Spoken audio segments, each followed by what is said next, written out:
مسلم United forum نے حکومت کو سخت وارننگ دی ہے کہ حالیہ عرصے میں پیش آئے واقعات میں حکومت اور پولیس کا رول انتہائی جانبدارانہ رہا ہے اور حکومت خاطی عہدیداروں کے خلاف کارروائی نہ کرتی ہے تو اسے اس کا خمیازہ بھگتنا پڑے گا۔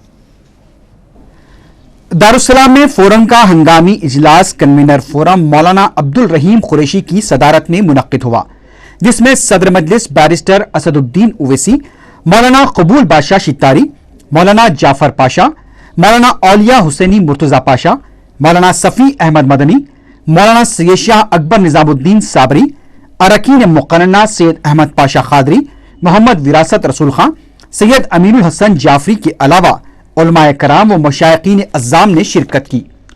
اجلاس کے بعد میڈیا سے بات کرتے ہوئے عبدالرحیم قریشی نے کہا کہ حکومت اور پولیس کے حالیہ اقدامات سے مسلمانوں کے صبر کا پیمانہ لبریز ہو چکا ہے۔ انہوں نے سخت لب و لہجہ اختیار کرتے ہوئے کہا کہ حالات ایسے ہو چکے ہیں کہ بڑے پیمانے پر فرقہ وارانہ فسادات ہو سکتے ہیں، ایسے میں پولیس کا رول انتہائی مایوس کن اور جانبدارانہ ہے۔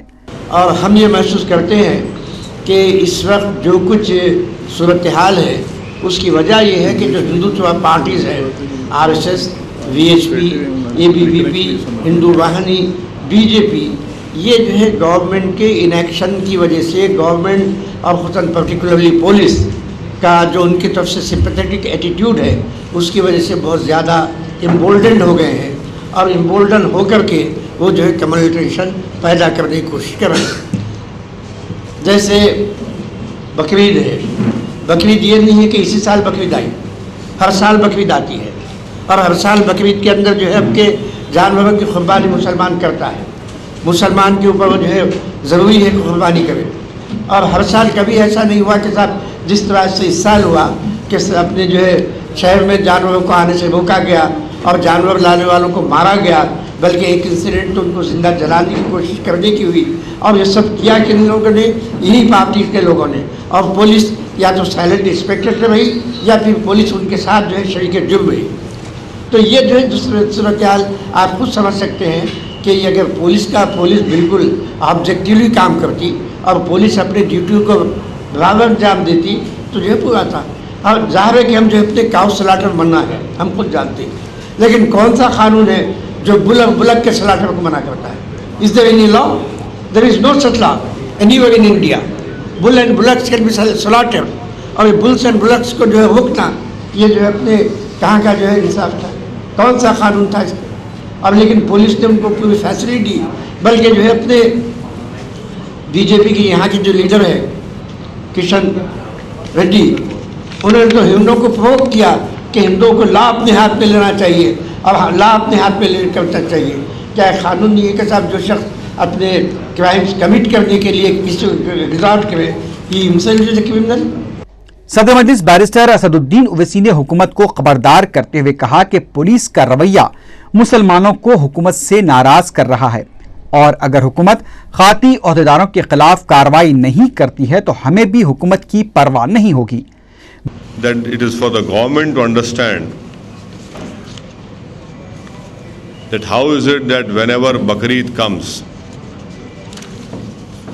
under the name of Cow Slaughter Act, an environment of hatred towards Muslims is created by the organizations of Sangh Parivar.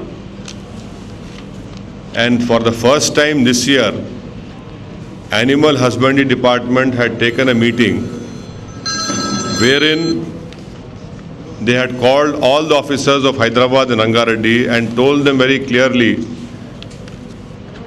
that as Bakrid is approaching, they should ensure that all the cattle are impounded. I would demand from the government that the government should order an inquiry into how come Animal Husbandry Department can hold such a meeting, and that too just before Bakrid. It clearly shows that Animal Husbandry Department is full of communal elements.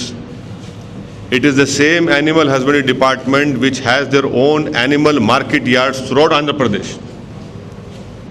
They give permission for bulls and bullocks to be brought and sold over there. You have so many communal elements within the police department who do not want the situation to become calm and normal. And thirdly, about the extension of the mandir which is there on the southeastern side of Charminar.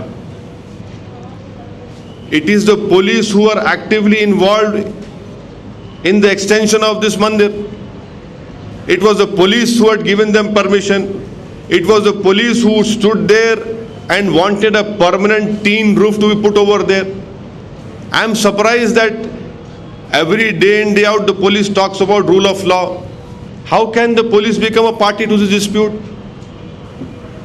Does not the police know that Charminar is a protected monument and within 100 meters of that no construction can take place?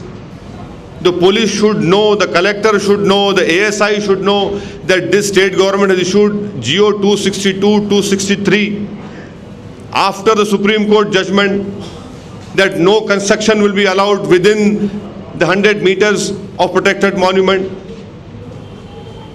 An environment of a fear psychosis being created.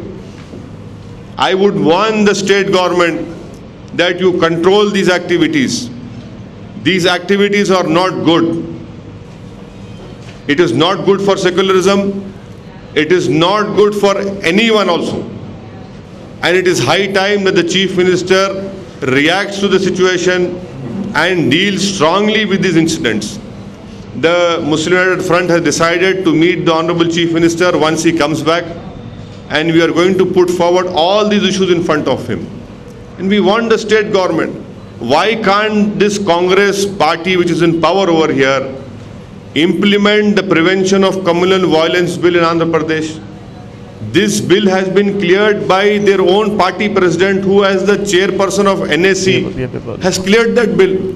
Why can't this government be the first state in India to implement that bill? Communalism is spreading in Andhra Pradesh, despite a secular government being here.